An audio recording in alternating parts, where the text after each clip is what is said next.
કરજણ તાલુકાના દેરોલી ગામ પાસેથી પસાર થતી નર્મદા કેનાલ પાસે કાર ચાલકે સ્ટીયરિંગ પરનો કાબુ ગુમાવી દેતા કાર કેનાલમાં ખાબકતા કારમાં સવાર 4 વ્યક્તિઓમાંથી 2 વ્યક્તિઓના મોત નીપજતા અરેરાટી વ્યાપી જવા પામી હતી,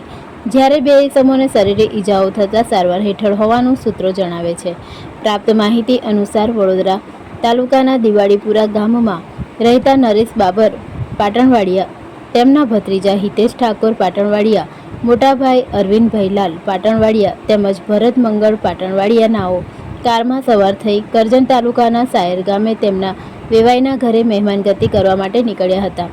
જ્યાં મહેમાનગતિ કરીને અને પોતાની દીકરીની મુલાકાત કરી રાતના 9 વાગ્યાના સુમારે પરત ફરી રહ્યા હતા, ત્યારે નારેશ્વરથી કુરાલી વચ્ચે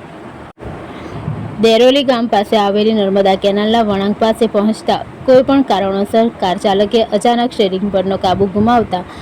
ગાડી કેનાલની પાળી તોડી કેનાલમાં ખાબકી હતી। કાર કેનાલમાં ખાબકતા પાણી હોવાના કારણે કાર ડૂબી જતા કારમાં સવાર હિતેશભાઈ પાટણવાડિયા તેમજ અરવિંદ પાટણવાડિયાનું કરુણ મોત નીપજવા પામ્યું હતું, જ્યારે નરેશભાઈ અને ભરતભાઈને શરીરે ઈજાઓ થવા પામી હતી। ઘટનાની જાણ થતાં કરજણ પોલીસ તેમજ કરજણ ફાયર ટીમ ઘટના સ્થળે પહોંચી મૃતકોના મૃતદેહને બહાર કાઢી પોલીસે કાયદેસર કાર્યવાહી કરી પીએમ અર્થે હોસ્પિટલ ખસેડ્યા હતા, જે અંગે પણ પોલીસે અકસ્માત મોત હેઠળ ગુનો નોંધી આગળની તજવીજ હાથ ધરી છે।